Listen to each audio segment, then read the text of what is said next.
सभी विद्यार्थियों का एसएसबी की ऑनलाइन क्लास में स्वागत है। पिछली क्लास में हमने कोलाइड के प्रकार के बारे में देखा था। पहला हमने पढ़ा था कि परिक्षिप्त परावस्था एवं परिक्षेपण माध्यम की भौतिक अवस्था के आधार पर कोलाइडी विलीन 8 प्रकार के थे। दूसरा हमने देखा कि जो कोलाइड है, परिक्षिप्त परावस्था व माध्यम है, उनके मध्य आकर्षण क्या है, उसके आधार पे हमने दो पढ़े थे, द्रव स्नेही और द्रव विरोधी। आज का अपना अगला है वर्गीकरण। कोलाइड का जो वर्गीकरण रहेगा वो आकार के आधार पे रहेगा कि कोलाइडी कणों के आकार के आधार पे कोलाइडी विलीन कितने प्रकार के होते हैं, वो हम 3 प्रकार के पढ़ेंगे। तो आज की अपनी हेडिंग है प्रकार सी है, कोलाइडी कणों के आकार के आधार पर। कोलाइड कणों के आकार के आधार पर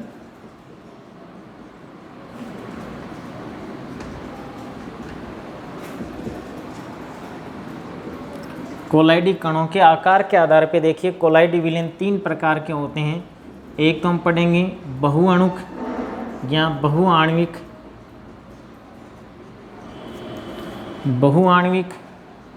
एक हम पढ़ेंगे वृहद आणविक और तीसरा हम पढ़ेंगे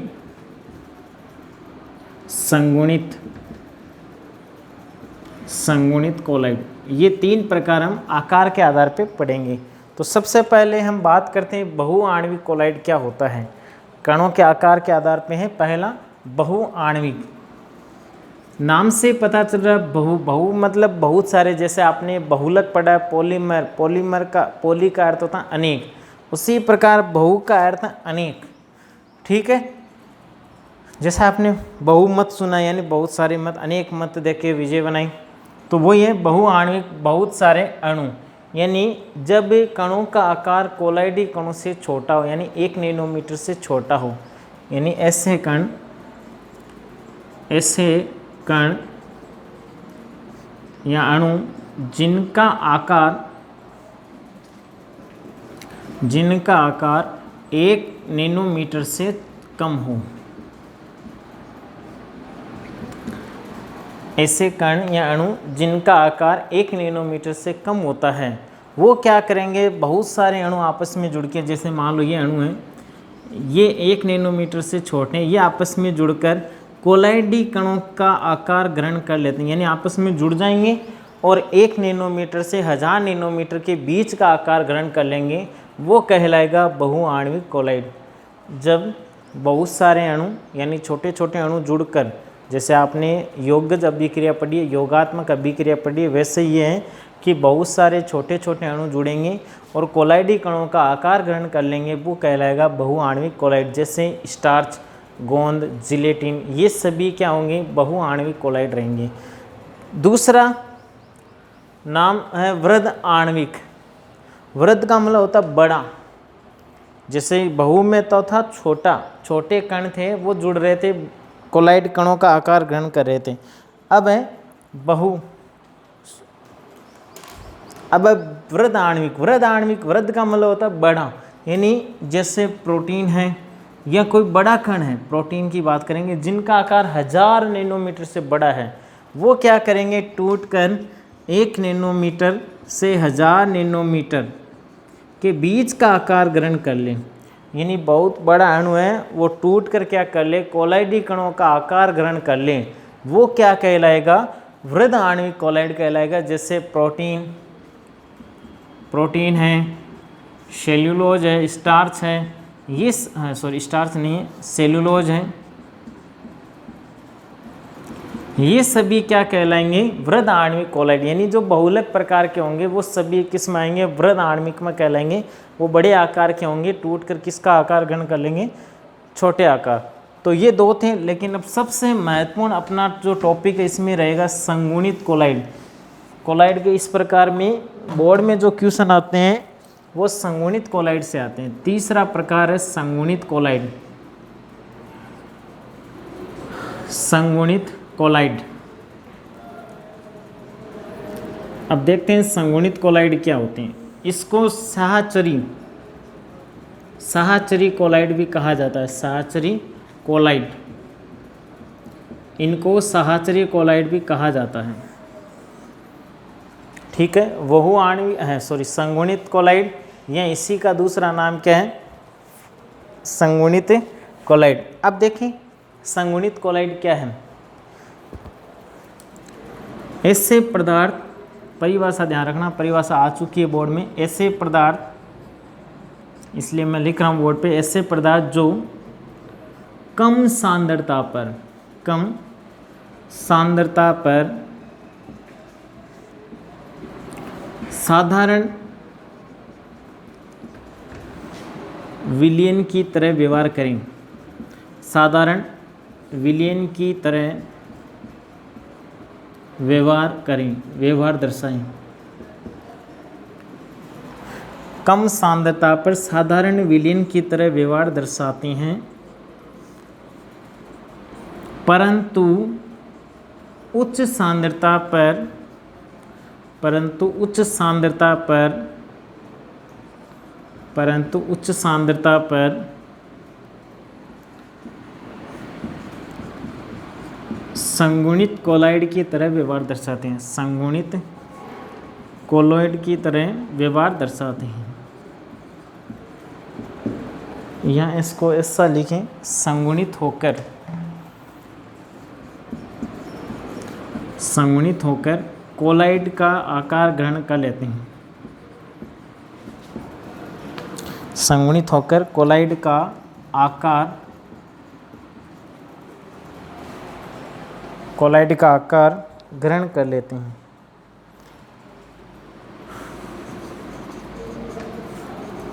कर लेते हैं। परिभाषा ध्यान से समझना कि कुछ पदार्थ ऐसे होते हैं जो कम सांद्रता पर या निम्न सांद्रता पर साधारण विलयन या साधारण वैद्युत अपघट्य की तरह व्यवहार दर्शाते हैं, लेकिन यदि उनको उच्च सांद्रता में लिया जाए, अधिक मात्रा में लिया जाए, तो वो आपस में जुड़ जाएंगे और जुड़कर किसका निर्माण कर लेंगे, कोलाइड का निर्माण कर लेंगे। वो कोलाइड क्या कहलाएगा, संगुणित, यानी अणु संगुणित हुए हैं। उदाहरण हम पढ़ेंगे साबुन और अपमार्जक। साबुन, आई परिभाषा समझ में, वापिस सुनना। ऐसे पदार्थ जो निम्न सांद्रता पर साधारण विलयन की तरह व्यवहार दर्शाते हैं, परंतु उच्च सांद्रता पर संगुणित होकर कोलाइडी विलयन का निर्माण कर लेते हैं, वो क्या कहलाते हैं, संगुणित कोलाइड कहलाते हैं। उदाहरण है साबुन और अपमार्जक। अब इससे संगुणित कोलाइड से रिलेटिव अपना टॉपिक इसमें, यानी कुछ परिभाषाएं हैं संगुणित कोलाइड में, वो देखते हैं। आपने 10वीं क्लास में एक नाम सुना, मिसेल। 10वीं क्लास में साबुनीकरण जो प्रक्रिया थी, साबुन शोधन प्रक्रिया थी, उसमें नाम सुना मिसेल। ठीक है, मिसेल सुना है, उसके बारे में पढ़ेंगे। इससे पहले दो परिभाषाएं आपको ध्यान रखनी है। एक तो है क्राफ्ट ताप, क्राफ्ट ताप, वह ताप जिस पर मिसेल निर्माण की प्रक्रिया प्रारंभ होती है, मिसेल निर्माण की प्रक्रिया प्रारंभ होती है, प्रारंभ होती है। वह ताप जिस पर मिसेल निर्माण, यानी निश्चित ताप पर मिसेल का निर्माण होगा, वो कहलाएगा क्राफ्ट, CMC। अगला है परिभाषा CMC, पूरा नाम है क्रिटिकल मिसेल कंसंट्रेशन, क्रांतिक मिसेलीकरण, क्रांतिक मिसेलीकरण सांद्रता, या क्रिटिकल मिसेलीकरण या मिसेलाइजेशन कंसंट्रेशन, क्रांतिक मिसेल सांद्रता, CMC पूरा नाम। इसको क्या कहेंगे, वह सांद्रता जिस पर, वह सांद्रता जिस पर मिसेल निर्माण की प्रक्रिया, मिसेल निर्माण प्रारंभ होता है,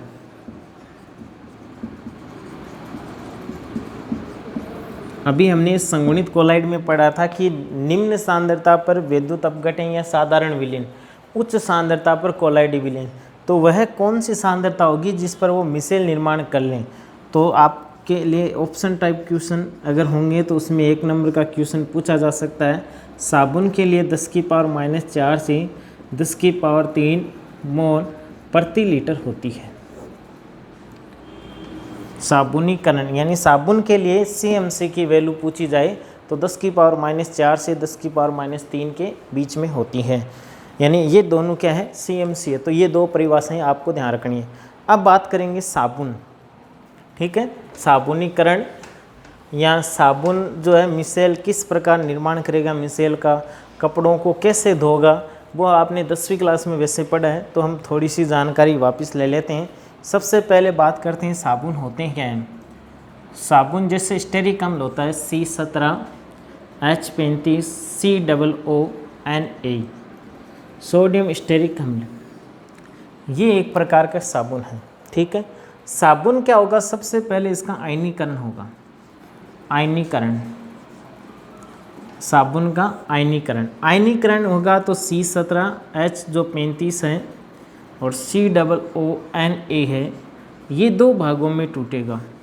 एक तो बना लेगा C17, H35 और COO नेगेटिव प्लस सोडियम, ये इसका विद्युत अपघटन हो गया, यानी आयनीकरण हो गया, आयनों में टूट गया। अब जो C17 है, H35 और COO नेगेटिव है, इसमें दो प्रकार के भाग हैं। एक तो ये, इसको कहते हैं हाइड्रोकार्बन भाग, हाइड्रोकार्बन भाग। दूसरा है COO नेगेटिव, उसको कहते हैं आयनिक भाग।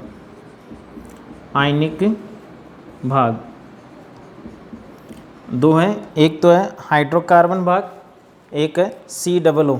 ये दो प्रकार के भाग हो गए, एक हाइड्रोकार्बन सिरा, एक क्या हो गया, 1 मिनट चाय भर लेता हूँ।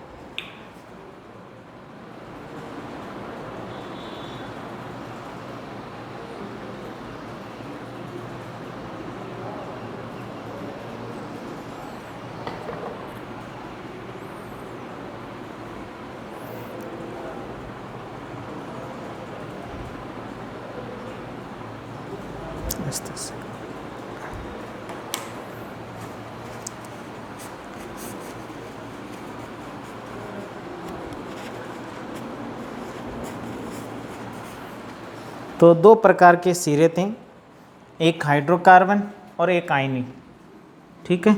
एक आयनिक भाग है, एक हाइड्रोकार्बन भाग है। तो देखते हैं, देखो जो हाइड्रोकार्बन भाग होता है इसको कहते हैं जल विरोधी या जल विरागी, या तो जल विरोधी कह दें या जल विरागी कह देंगे दो। दूसरा है आयनिक, इसको कहते हैं जल स्नेही,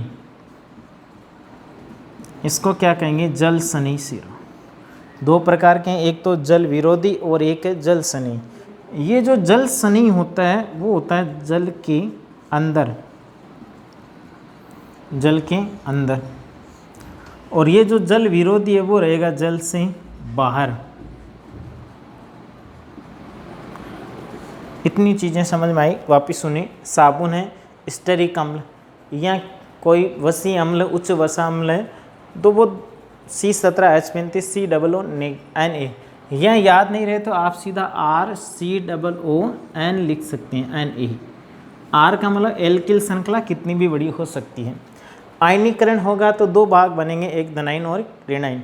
ऋणायन जो है, सोडियम तो है वो चला जाएगा विलयन में, लेकिन ये जो ऋणायन है दो भाग होंगे इसमें। एक C17, H35 वाला हाइड्रोकार्बन भाग जिसको हम जल विरोधी कहेंगे, इसलिए ये जल से बाहर रहेगा। दूसरा आयनिक भाग जो जल स्नेही होगा वो जल के अंदर रहेगा। अब देखो मिसेल कैसे बनेगा। मिसेल तो हमने दो भाग पढ़े हैं, जल स्नेही और जल विरोधी। तो जल स्नेही क्या होता है, अब देखो यहाँ मिसेल बना रहा हूँ, ये एक प्रकार का मिसेल है।